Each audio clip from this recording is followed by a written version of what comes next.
আল্লাহ রাব্বুল আলামিন আর কিছু আয়াতে মানুষকে তার বাস্তবতার দিকে ইঙ্গিত করে বলছেন,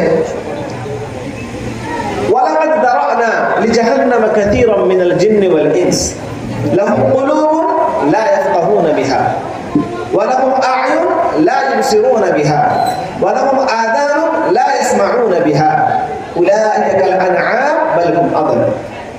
আল্লাহ রাব্বুল আলামিন মানুষকে বোঝাচ্ছেন, ওয়ালাকাদ দারা'না লিজাহান্নাম, আমি জাহান্নাম নির্মাণ করে রেখেছি। জাহান্নাম মানে শাস্তির জায়গা, যাকে আগুন দিয়ে তৈরি করানো হয়েছে, যেখানে যাবতীয় কষ্টকে রাখানো হয়েছে, যাকে খুব ভয়াবহ করে সৃষ্টি করানো হয়েছে, যেখান থেকে বেরিয়ে আসার কোনো উপায় নেই। আর মানুষের জন্য আল্লাহ রাব্বুল আলামিন এটাকে পরীক্ষা হিসেবে করেছে। আল্লাহ বলেন, ওয়ালাকাদ দারা'না লিজাহান্নামা কাসীরাম মিনাল জিন্নি ওয়াল ইনস। হে মানুষ, ভুলে গেছো না? শোনো, বেশিরভাগ মানুষের জন্য আমি জাহান্নাম তৈরি করে রেখেছি। লাহুম কুলুবুন লা ইয়াফকাহুনা বিহা, তোমার ভিতরে একটা কলব দিয়েছি না, একটা ভালো মন্দ বিচার করার যন্ত্র দিয়েছি না, বিবেক দিয়েছি তোমাকে না, তুমি তো বুঝতে পারছো যে এটা মন্দ হচ্ছে, এটা ভালো হচ্ছে। এটা রবের ডাক, তোমার স্রষ্টার ডাক। তোমার বিবেক তোমাকে বলছে যে হ্যাঁ, আমি এটা ভুল করছি, আমার রব আমাকে ডাকছে। এই হৃদয়ে থাকা সত্ত্বেও তুমি ভাবতে চাইছো না। লা ইয়াফকাহুনা বিহা, তুমি তোমার বোঝে নিয়ে আসতে চাচ্ছ না। তুমি জানো যে আমার রব এটাকে করতে নিষেধ করছে আমাকে, আর এটা আমাকে করার আদেশ দিয়েছে, আমাকে এটা করা উচিত, এটা করা আমাকে উচিত নয়। এটা দুনিয়ার মোহ, এটা পরকালের প্রয়োজনীয়তা। এটা বোঝার পরেও, জানার পরেও তুমি বুঝছো না। লা ইয়াফকাহুনা বিহা। তো যদি এমনটা হয়, তাহলে আমি তোমার জন্য নিশ্চিত জাহান্নামের আগুন নির্মাণ করে রেখেছি, ভয়াবহ জায়গা নির্মাণ করে রেখেছি। You have to be serious. You have to be conscious. তোমাকে সিরিয়াস হতে হবে। তুমি মানো কিংবা না মানো, তোমার জীবনের বাস্তবতা হচ্ছে এটা। যদি তুমি মেনে নাও, তাহলে তুমি বেঁচে যাবে। আর যদি না মানো, তাহলে তুমি সেই শাস্তির জন্য প্রস্তুত থাকো।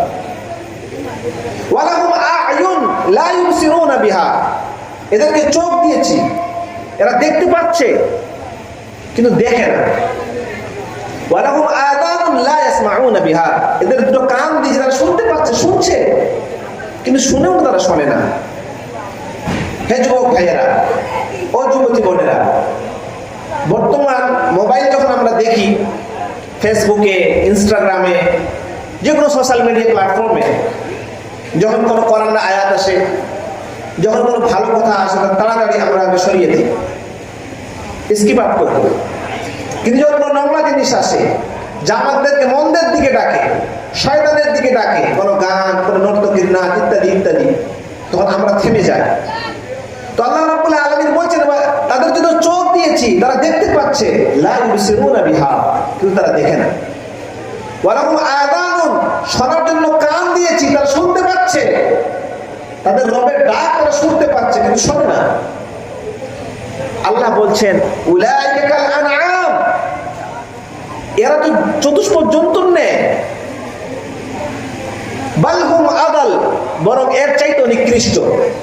আপনি দেখবেন, আমরা যদি কুকুরকে ট্রেন করি, তো কুকুরকে যদি আমরা ট্রেন করে ছেড়ে দিই, যে কাজের জন্য ট্রেন করেছি সে কাজ কিন্তু করে দেয়। ঘোড়াকে ট্রেন করি, গরু বাছুরকে যদি ট্রেন করি, তো আমাদের তার কাছ থেকে যে কাজ নেওয়া, সে কাজ কিন্তু আমরা পাই। অর্থাৎ আল্লাহ রাব্বুল আলামিন তাকে যে লিমিটেড বোধ দিয়েছেন, সেই বোধ অনুপাতে সে কিন্তু কাজ করে।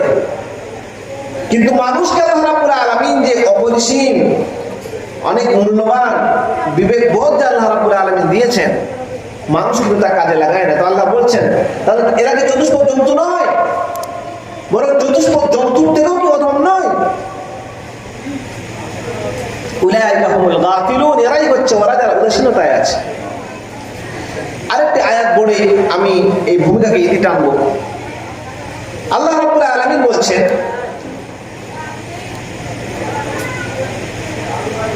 وجعلنا لهم سمعا وأبصارا وأفئدة فما أغنى عنهم سمعهم ولا أبصارهم ولا أفئدتهم من شيء إذ كانوا বিআয়াতিনা ইয়াজহাদুন। আল্লাহ বলছেন আমি মানুষদেরকে তৈরি করার পর শ্রবণ শক্তি দিয়েছি, দর্শন শক্তি দিয়েছি, আল আফইদা অর্থাৎ কাল্ব দিয়েছি, হৃদয় দিয়েছি। উদ্দেশ্য ছিল যে মানুষ এর থেকে বুঝবে, এর দিয়ে শুনবে, অনুধাবন করবে, মানুষ সিরিয়াস হবে। কিন্তু তারা এই জিনিসগুলো তাদের কোনো কাজে আসে না, বরং তারা আল্লাহর আয়াত সমূহকে পেয়ে তারা ঠাট্টা করেছে, তারা বিদ্রুপ করেছে, তারা মুখ ফিরিয়ে নিয়েছে। অন্য আয়াতে আল্লাহ রাব্বুল আলামিন বলেন ফাইন্নাহা লা তা'মাল আবসার ওয়ালাকিন তা'মাল, আল্লাহ রাব্বুল আলামিন বলছেন এরা চক্ষুতে অন্ধ নয়, কিন্তু এদের কলুবগুলো অন্ধ হয়ে গেছে। আমার মুসলিম ভাইয়েরা, আমার মুসলিম শ্রোতা মণ্ডলীরা, এই আয়াতগুলিকে সামনে রেখে যে বিষয়গুলি আমাদের কাছে স্পষ্ট হলো, যে পয়েন্টগুলি, যে মূল বিষয়গুলি আমাদের কাছে আমাদের সামনে উপস্থিত হলো, যে প্র্যাকটিক্যাল ফিলিং আমাদের হৃদয়ে আসতে চাইলেও বা আসা দরকার, সেটি হচ্ছে এক, মানুষ আমরা কে হই এই দুনিয়াতে বেকার নয়, আমাদের কাছে একটা দায়িত্ব আছে।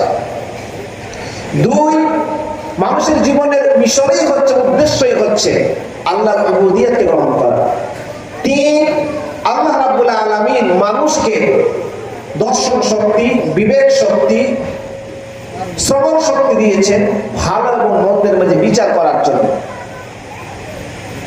যদি মানুষ এই বিষয়গুলিকে, এই বাস্তব জিনিসগুলোকে যদি কোনো মানুষ তার হৃদয়ে, তার চেতনায় যদি না রাখে, তাহলে সে মানুষটা ক্ষতিগ্রস্তের মধ্যে পড়ে আছে, সেই মানুষটা ধ্বংসে পড়ে আছে। মনে রাখতে হবে, যিনি আমাদের স্রষ্টা, সারা পৃথিবীর মানুষ যদি তার কাছ থেকে মুখ ফিরিয়ে নেয়, তো এতে তার বড়ত্বে, তার মহানত্বে কোনো কমি আসবে না। আর সারা পৃথিবীর মানুষ যদি তার ইবাদত করতে আরম্ভ করে, তার কাছে মাথা নত করে নেয়, তো তবুও তার বড়ত্বে কোনো, তার মহানত্বে কোনো কমি আসবে না। যিনি স্রষ্টা তিনি অপরিসীম, অতুলনীয়, তার বড়ত্বে, তার মহানত্বে কোনো তুলনা নেই। তিনি মানুষকে সৃষ্টি করেছেন নিজের রহমতে, নিজের কল্যাণে, নিজের কোনো প্রয়োজনীয়তায় নয়। তিনি তার ভালোবাসাকে, তার স্নেহকে, তার দয়াকে মানুষের উপরে দিয়েছেন। তিনি মানুষকে শাস্তি দেওয়ার জন্য সৃষ্টি করেননি, মানুষকে পরীক্ষার জন্য পাঠিয়েছেন। এবং মানুষের কাছে প্রত্যেকটি জিনিসকে আল্লাহ রাব্বুল আলামিন খুলে খুলে বলেছেন। এবং এই যাত্রা শুধু আজকে নয়, যেদিন থেকে মানুষ দুনিয়াতে এসেছে সেদিন থেকে এই যাত্রা শুরু হয়েছে।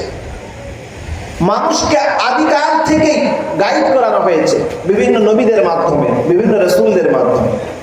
মানুষ যুগে যুগে আল্লাহ রাব্বুল আলামিনের সাথে বিদ্রোহিতা করেছে। কিভাবে? তার হুকুমকে, তার আদেশকে অমান্য করে। কখনো মানুষ এক আল্লাহ ব্যতিরেকে শত মাবুদকে বানিয়ে নিয়েছে, অথচ আল্লাহ রাব্বুল আলামিন কোনো দলিল, কোনো প্রমাণ মানুষকে দেননি। কখনো মানুষ আল্লাহ রাব্বুল আলামিনের ইবাদতকে ছেড়ে দিয়ে তার সৃষ্টির উপাসনায় লেগে পড়েছে, অথচ স্রষ্টা এরকম কোনো প্রমাণ দেননি। মানুষকে আল্লাহ রাব্বুল আলামিন তার সম্পদ, তার ঘরবাড়ি, তার বিবেক, তার বুদ্ধিকে সঠিকভাবে ব্যবহার করার জন্য যে বিধিমালা দিয়েছিলেন, মানুষ সেগুলোকে প্রত্যাখ্যান করেছে। আর সুবিধা মতো করে এই পৃথিবীর সম্পদকে উপভোগ করার জন্য মানুষ আল্লাহর বিধানকে ছেড়ে দিয়ে মানুষ নিজ হাতে বিধান তৈরি করেছে। তো এই জুলুমগুলি মানুষ, এই অন্যায়গুলি নিজের প্রতি যুগ যুগ ধরে করে এসেছে। এবং যুগে যুগে আল্লাহ রাব্বুল আলামিন মানুষের এই জুলুমকে, অন্যায়কে, অন্ধকারকে দূর করার জন্য বিশেষ বিশেষ ব্যক্তিদেরকে নবী হিসাবে, রাসূল হিসাবে পাঠিয়েছে। এবং এই চেইনের, এই সিলসিলার সর্বশেষ নবী হিসেবে যিনি এসেছেন তিনি হচ্ছেন মুহাম্মদ মুস্তাফা সাল্লাল্লাহু আলাইহি ওয়াসাল্লাম। এবং তিনি মানুষের কাছে সর্বশেষ গাইডেন্স মানুষের কাছে নিয়ে এসেছেন।